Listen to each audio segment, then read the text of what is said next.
Hai, Assalamualaikum. Okey, untuk kali ini adalah sambungan part bahagian yang ketiga ya bagi tajuk sel meristem dan pertumbuhan dalam tumbuhan. So kita akan perhatikan kepada gelang tahunan. Di sini bagi gelang tahunan ni kita perhatikan terdapatnya gelang cerah dan gelang gelap. So, gelang cerah itu terbentuk pada akibat musim bunga ya. Okey, perkembangan xylem sekunder pada musim bunga. Manakala warna yang gelap itu adalah gelang sekunder yang berlaku perkembangan pada musim panas. So maka terhasillah gelang yang berselang-seli cerah gelap. Macam tu ya.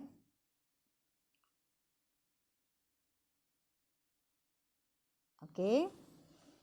Usia pokok di iklim sederhana, gelang tahunan pada batang. Pertumbuhan sekunder berlaku pada kadar yang berbeza mengikut musim. Contohnya iaitu musim bunga, air dan bekalan cahaya matahari mencukupi, maka xylem sekunder besar dan berdinding nipis telah menghasilkan tisu xylem yang berwarna cerah. Manakala pada musim panas dan kering, xylem sekunder kecil dan berdinding tebal telah menghasilkan tisu xylem yang berwarna gelap. Okey, di sini dia tanya, ada tak pertumbuhan sekunder bagi tumbuhan monokot? Jawapannya ada, iaitu tumbuhan yang merupakan tumbuhan monokot yang mengalami pertumbuhan sekunder, contohnya Dracaena sp. Okey, tapi tak semualah, setengah saja. Aloe sp, kemudian Agave sp. So tumbuhan-tumbuhan ini adalah tumbuhan yang boleh mengalami pertumbuhan sehingga pertumbuhan peringkat sekunder. Okey, sekarang kita akan cuba memahami kepentingan pertumbuhan primer dan pertumbuhan sekunder. Kepentingan. Okey, tujuan dia. So kita tengok dulu apakah sumbangan pertumbuhan primer ni kepada diri dia kah, kepada manusia, adakah sumbangan dia kepada manusia? Okey. So maka dia dapat memanjangkan pokok berlaku pemanjangan pada batang pokok tu. Bila dipanjang, maka dia boleh melakukan penyerapan cahaya matahari dengan baik. So bila dapat cahaya matahari dengan baik, maka dia dapat menjalankan fotosintesis dengan baik, maka dia dapat melakukan pertumbuhan dengan baik. Jadi bila berlaku pertumbuhan dengan baik, flower primer dapat angkut hasil fotosintesis dari daun ke bahagian lain tumbuhan, dan xylem primer pula dapat menjalankan fungsi dia mengangkut air dan garam mineral daripada air tanah ke seluruh bahagian tumbuhan melalui akar. Dan secara tidak langsung dalam pengangkutan air ini dapat memberi sokongan kepada tumbuhan, contohnya tumbuhan herba dan tumbuhan yang masih muda. Okey, manakala bagi pertumbuhan peringkat sekunder pula, jika dia berjaya sampai untuk peringkat sekunder itu adalah matlamat dia adalah untuk ini ya, untuk mencapai kestabilan. Kenapa dia stabil? Sebab dia mempunyai diameter yang besar, ketinggian yang sesuai dengan diameternya. So dia ada sokongan yang baik dekat situ. Dan juga dalam pertumbuhan sekunder ini lebih banyak tisu xylem dan tisu phloem dihasilkan.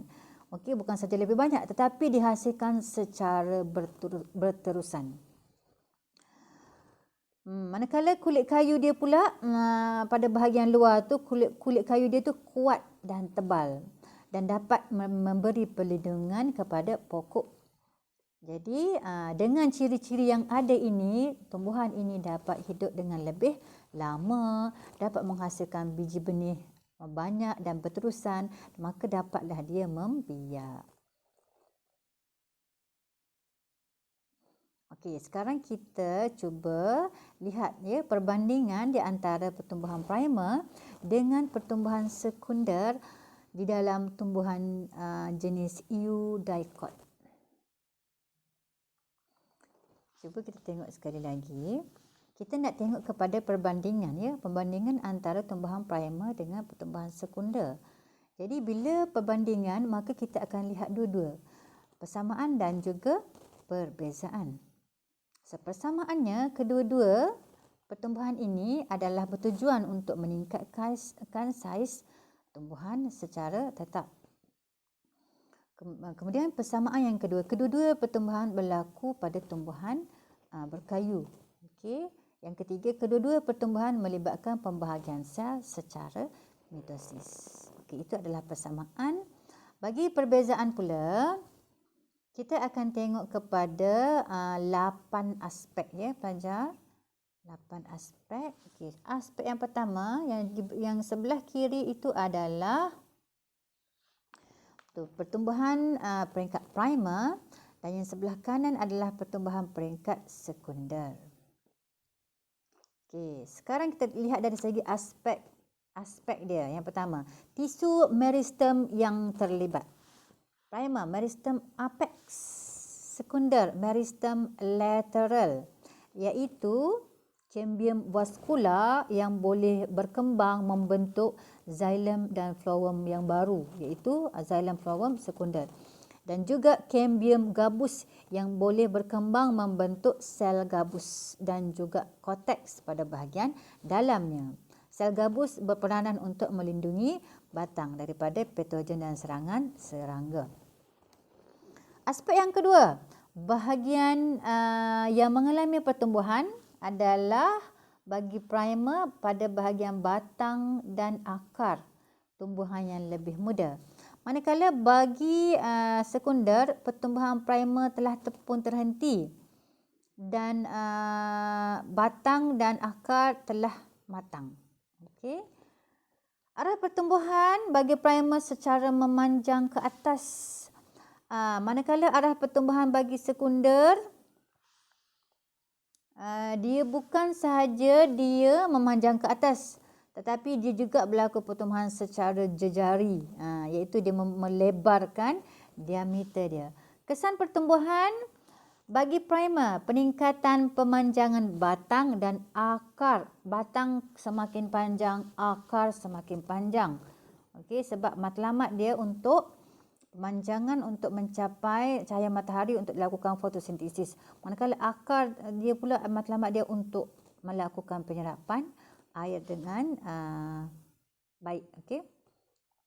Bagi sekunder pula berlakunya peningkatan ukur lilit batang dan akar tumbuhan.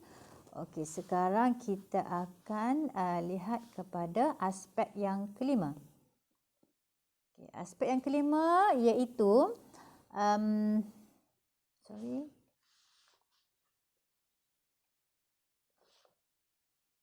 aspek yang kelima iaitu tisu dan struktur yang terbentuk bagi primer, epidermis, cortex, tisu vascular primer. Okey, kalau pelajar masih ingat lagi yang cikgu telah ajar di slide yang awal, ini adalah yang terbentuk kan, ini adalah struktur-struktur yang terbentuk selepas pada berlakunya pembahagian pada peringkat pembahagian sel, zon pembahagian sel, zon pemanjangan, kemudian zon pembezaan, maka dia akan menjadi sesuatu yang berfungsi secara spesifik. Di sini contoh yang terbentuk adalah epidermis, cortex, tisu vascular primer dan phloem primer. Manakala bagi pertumbuhan sekunder, terbentuknya kulit kayu. Okey. Periderma. Periderma ni adalah panggilan khas bagi cambium gabus dan tisu gabus. Lenticel. Tisu vaskular iaitu tisu vaskular sekunder, iaitu xylem sekunder dan phloem sekunder. Seperti yang kita telah belajar dan kita telah faham sebentar tadi. Okey, aspek yang keenam, kehadiran tisu berkayu, tidak mempunyai tisu berkayu, mempunyai tisu berkayu. Ketebalan kulit kayu dia kalau ada dia nipis dan yang ini memang kulit kayu dia tebal. Kehadiran gelang tahunan tidak ada. Okey, tidak ada gelang tahunan. Yang ini memang ada gelang tahunan. Okey, sebab tu kita boleh kira usia tumbuhan pokok itu sehingga ratusan usianya, ratusan tahun usianya. Okey, dengan mengira gelang tahunan. Okey. Eksplorasi bio. Okey, ini eksplorasi bio iaitu tumbuhan berbunga ataupun kita panggil sebagai angiosperma dapat dikelaskan kepada tumbuhan monocotyledon dan eucotyledon. Okey. Berbeza dari segi struktur, butir bunga, bilangan cotyledon, jenis akar, jaringan urat daun dan susunan berkas vaskular. Eucotyledon kumpulan terbesar dalam tumbuhan berbunga yang mempunyai pelbagai spesies, melakukan pertumbuhan sekunder, tumbuh tinggi dan boleh hidup sehingga beratus tahun. Okey. Seterusnya kita akan melihat tentang kepentingan tumbuhan yang mengalami pertumbuhan sekunder dari segi ekonomi. Sekarang pokok-pokok yang telah mengalami pertumbuhan secara sekunder ada sumbangan tak kepada negara dari segi ekonominya? Memberi income kah kepada kita? Okay, cuba kita tengok ya. Ya betul, nilai ekonominya sangat tinggi sebab dia boleh menghasilkan sumbangan kayu balak kepada kita. Contoh, dekat sini pokok meranti dengan pokok cengal. Okey, sebab bila dia mencapai peringkat sekunder, kayu dia memang kuat dan keras. So dia boleh sesuai untuk buat rumah bot. Pelajar pernah lihat tak rumah bot yang 2 tingkat tu? Biasanya ada di, kalau tak silap cikgu, di Terengganu tu, di apa nama tempat tu. So boleh pergi bercuti di atas kapal tu ya. Perabot, boleh buat pagar kayu. Rumah mewah ni. Boleh buat pintu. Kemudian ditambah dengan adanya gelang tahunan memberikan corak kepada perabot. Memberikan corak yang kelihatan menarik. Boleh dijadikan hiasan sebab dia ada gelang-gelang macam tu. Okey. Kemudian seterusnya kayu dan kulit dia. Kayu dan kulit dia contohnya spesies merawan ni dan juga meranti. Kulit kayu dia tu boleh menghasilkan resin dan minyak dan boleh buat varnis kuku, bahan pelekat, minyak wangi dan juga ubat-ubatan lah. Okey. Kemudian selain daripada tu sumbangan ekonomi kepada kita, kepada negara. Tumbuhan berbunga boleh dijadikan pokok hiasan, okey, dekat taman ke, dekat rumah ke, dekat taman permainan, dekat kebun bunga. Dan yang terakhir, buah-buahan hasil daripada pertumbuhan sekunder seperti mangga, manggis boleh dijual ya, mendatangkan sumber pendapatan kepada negara kita. Okey, ini yang telah cikgu terangkan tadi ya, cikgu Taib tadi. Ini bab perabot, ni ni rumah bot yang cikgu cakap tadi. Kadang buah-buahan ni yang terhasil daripada tumbuhan sekunder, so kita boleh jual, datang untung, bagi untung dekat kita. Okey, ini buat minyak wangi. Okey, macam tu. Jadi cikgu akan kongsikan penerangan cikgu ini untuk memudahkan pelajar mengingat. So kita ingat kata kunci dia, maka kita akan mengingat semuanya lah. So daripada awal penerangan cikgu, daripada bahagian yang pertama, bahagian kedua dan bahagian ketiga, so cikgu telah menyentuh tentang biji benih, pertumbuhan, meristem apex pucuk, meristem apex akar, mitosis, meristem lateral, cambium gabus, cambium vascular, 3 zon pertumbuhan tadi iaitu zon pembahagian. Okey, yang giat membahagi, zon pemanjangan yang untuk pertambahan saiz, zon pembezaan untuk menghasilkan fungsi yang spesifik, fungsi yang khusus. Kemudian adanya tumbuhan monokot, eudicot, pertumbuhan primer yang itu berfungsi untuk tambah panjang batang dan akar. Kemudian pertumbuhan sekunder untuk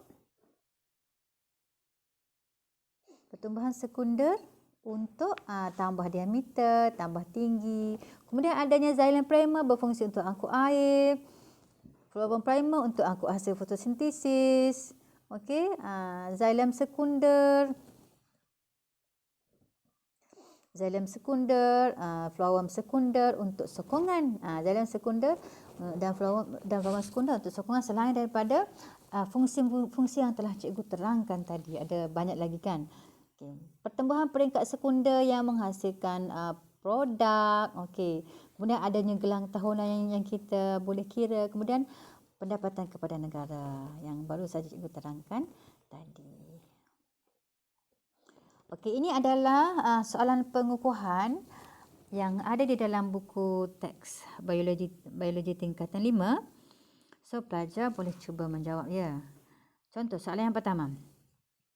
Namakan 3 zon pertumbuhan. Pelajar masih ingat? Tentu pelajar ingat dengan jelas. So, soalan yang kedua. Raja di bawah menunjukkan keratan rentas batang sejenis tumbuhan yang mengalami pertumbuhan sehingga peringkat sekunder. Labelkan. Xylem primer, phloem primer, xylem sekunder, phloem sekunder. Okey, sudah tentu pelajar dapat melabel dengan baik sekali. Okey. Soalan B, huraikan pembentukan xylem sekunder dan phloem sekunder. Soalan yang ketiga, mengapakah pertumbuhan sekunder penting kepada tumbuhan? Untuk kenapa? Untuk fungsi kenapa? Matlamat kenapa?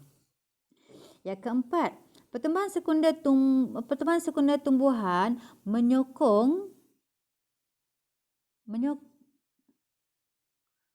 pertumbuhan primer tumbuhan. Sokong pernyataan di atas. Okey, itu saja perkongsian daripada cikgu. So, cikgu sangat berharap pelajar telah mendengar dengan teliti penerangan daripada cikgu, perkongsian daripada cikgu tentang pertumbuhan di dalam tumbuhan pada topik 1.2 ini. Okey, jika pelajar belum faham, pelajar boleh mengulang ya, boleh mengulang semula. Pelajar boleh mengulang semula topik ini. Okey, pada mana-mana bahagian yang kurang jelas. Semoga kita berjumpa lagi dalam topik 1.3 iaitu lengkung pertumbuhan. Terima kasih dan Assalamualaikum. Semoga berjumpa lagi. Bye-bye.